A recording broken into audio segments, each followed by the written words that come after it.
Look, we all know about The Undertaker's streak. Between 1991 and 2013, the dead man embarked upon the greatest run of WrestleMania wins in history. Then Brock Lesnar came along and crushed his dreams and crushed all of our dreams too, because he's a horrible person. And that's okay. Most people say that The Undertaker's streak will never be beaten by anyone else, which makes sense given the fact that it spans over 2 decades and none of WWE's current stars look like, stars, at least compared to previous ones. But when the streak was still alive, Undertaker was just one of many wrestlers to go unbeaten on the grandest stage of them all. And yes, he may have since lost his undefeated status, but many superstars are still yet to do their first big Mania job.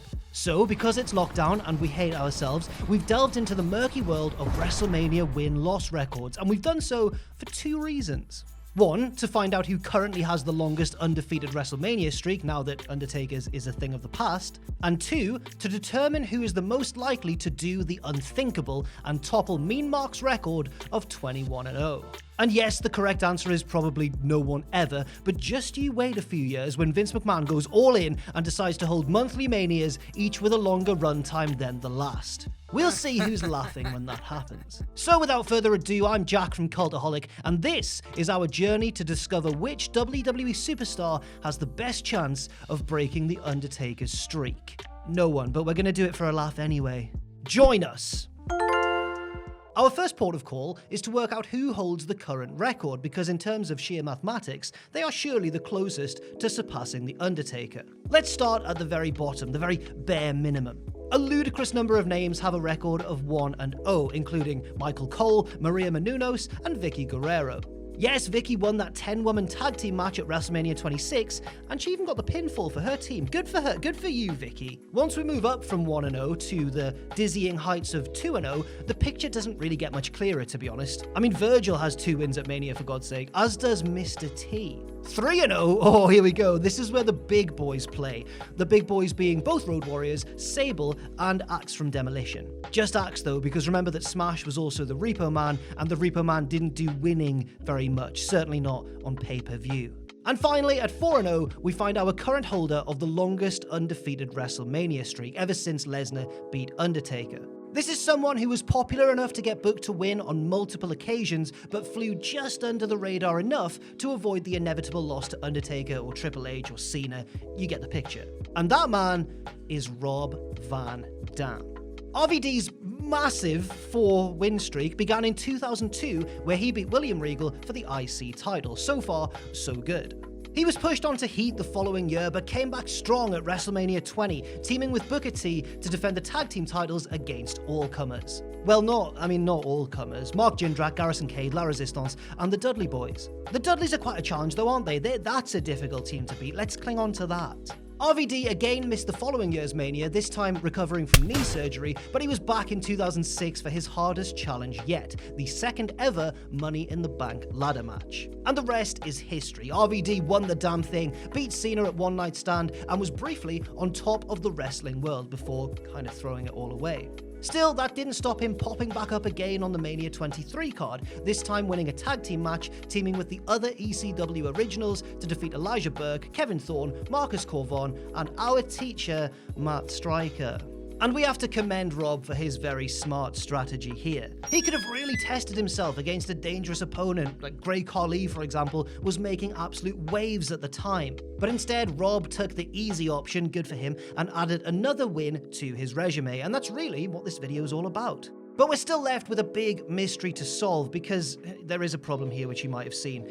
Can you see Rob Van Dam winning 18 more WrestleMania matches? It's probably not going to happen for him, is it? And while we're not saying that it's impossible, there are 2 crucial factors standing in Rob's way. Firstly, he's not with WWE anymore.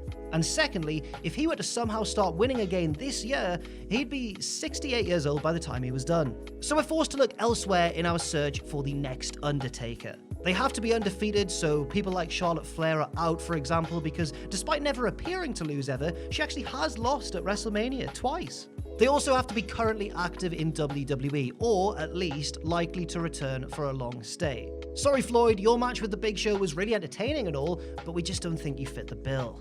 Finally, and crucially, they have to be young, or at least fairly young. If wrestlers were frozen in time, not really aging like one of the Simpsons or myself, our money would probably have been on Braun Strowman. The monster among men finds himself in that enviable RVD position, popular enough to win at WrestleMania, but inconsistent enough to avoid the big danger men. Actually, we take that back because he did beat Goldberg last year, remember, so maybe he's just literally unstoppable. But in the sad real world where we all age and slow down and die, Strowman is currently 37 years old. Undertaker's first win over Jimmy Snuka took place on his 26th birthday, giving him his entire wrestling prime to rack up many more victories. And then, you know, all the years after his prime when he probably should have stopped, but wrestlers don't really do that.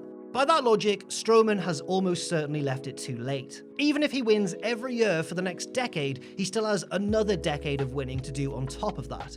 Undertaker's final streak victory came at 48 years old, so there, if we target 48, we've given ourselves a bit of a realistic age range to aim for. So now it's time to pick out some proper candidates. Someone in their early 30s is a decent start, and anyone in their 20s is even better. Rhea Ripley would have been the perfect candidate had she not completely bottled it against Charlotte last year, so thanks for that one, WWE. So to kind of narrow it down, we've scanned the rest of the names that we haven't yet mentioned with a 2-0 record, aka the Braun Strowman Club, and the wrestler with the most realistic shot is, in a way, AJ Lee. Now let's get the obvious negatives out of the way. She's retired, and she has no intention at all of wrestling again for the good of her health. And, you know, she's got a strained relationship with WWE. Now for the positives though, she's only 33, and she has enough ammunition to guilt-trip Vince in a sort of Ebenezer Scrooge Christmas Carol sort of way into giving her 20 years of WrestleMania wins on the bounce. I mean, come on, he fired her husband on their wedding day. Okay, I'll be serious now. AJ is probably a no-go, which forces us to dive into the absolute cesspit that is the holders of a 1-0 WrestleMania record. I mean, why even bother showing up, guys? But on the plus side, there are all manner of names here. Arn Anderson, who's off in AEW, and Butterbean, who's off butterbeaning somewhere, presumably.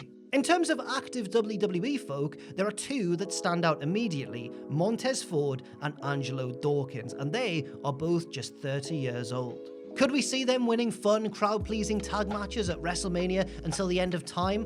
Quite possibly. Could we see WWE turning Angelo heel, splitting up the team, and ruining the momentum of both men forever and ever and ever? Yeah, that's probably more likely. But the Street Profits are certainly in the conversation. And joining them is Elias, who is just about young enough and does have the benefit of a unique gimmick to secure those annual WrestleMania paydays. Unfortunately, he's also a semi-comedic heel, which is never a good omen at the Showcase of the Immortals. And also, it's pretty much an open secret by this point that John Cena really wants to squash Elias at a WrestleMania more than anything in the world. John, what is your beef with Elias? Next up, we have the Iconics, or the former Iconics to be more accurate. Sadly, their powers have waned so much since breaking up, they're about as likely of winning another WrestleMania match as Snooki or Rob Gronkowski, who are also members of the 1-0 club, by the way. That is if we count, you know, Gronk's 24/7 win over what, we're going to count it. With those honorable mentions out of the way, it's on to our top 3 picks for the owner of the next undefeated WrestleMania streak. Yes, we can hear your excitement loud and clear. One of these superstars is definitely going to break the Undertaker's record, so hold on to your seats. Nikki Cross takes the bronze medal, and she is an interesting prospect. We'll admit that she's lost a lot of momentum at the time of recording, but if we've learned one thing about Vince McMahon, it's that he loves spooky stuff for no reason. Gimmick-wise, Nikki is probably the closest of the undefeated WrestleMania bunch to replicating The Undertaker, especially if things go in her favor in the near future and she somehow steals Bliss's weird fiend powers. And that isn't too far-fetched an idea at all, because this is a year, remember, where we've already seen fireballs, teleportation, black vomit, and supernatural costume changes. Our second place pick is, you know, I'll be honest, bear with us, slightly out of left field, but this whole video has been a ludicrous concept from the very beginning, and I wrote it when I was bored. Anyway, number 2 is the little boy who could, Nicholas. The son of WWE official John Cone, Nicholas already has a rather infamous WrestleMania win under his belt, of course teaming with Braun Strowman to beat the respected tag team of The Bar. Or I guess we should say previously respected tag team, because the only way was down for them after this loss, really, wasn't it? Thankfully, they are separated and onto better things, which is good for Sheamus and good for Cesaro. But back to Nicholas, because on top of already being 1-0, he also has a very sturdy foothold in the wrestling business. As much as it likes to portray itself as open to outsiders and very welcoming, let's not pretend that the wrestling industry is in any way fair. If your old man was involved in wrestling when he was younger, you are well on your way. Also, as a bonus, look at John Cone. He's pretty tall, and Vince likes tall people, so we think that Nicholas genetically is in with a decent chance. We're rooting for you, Nicholas. You'll be racking up wins over an aging Dominic Mysterio in just about no time. And finally, we've reached the summit, the wrestler who is 100% going to break The Undertaker's streak in about 20 years or so. And that man's name is Otis. Our argument here is very, very simple. Otis cannot lose at WrestleMania. Some of us assumed that last year. Vince was going to have Ziggler and Mandy break his little heart, reminding us all that we are losers and we should never ever root for the underdog. But that's not what happened, is it? Instead, somehow, Vince did the right thing and put Otis over. So now that it's happened once and he's already got a win, we simply can't see Otis losing at WrestleMania ever. Imagine Baron Corbin or somebody battering Otis in the middle of a 7-hour broadcast. Nobody would ever want to watch wrestling again, let alone finish that show.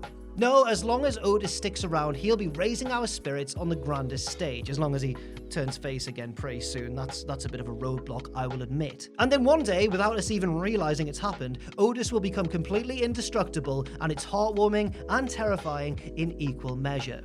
If any further proof were needed, simply rearrange the letters in Beat the Streak to reveal the clear answer. I struggled for ages thinking of that. I was messing around with those letters for a long time, and that's the best I could do. Before we go, we would like to point out that yes, we did also take into account superstars who haven't even had a WrestleMania match yet. Anyone from NXT who could become a main roster babyface was considered, but they were either too naturally heelish, like Adam Cole, or too against everything Vince stands for in professional wrestling, like Adam Cole. So with that, it's time for us to go. Feel free to revisit the comment section when Otis gets absolutely squashed this year and shower us with abuse. Thanks for watching, goodbye.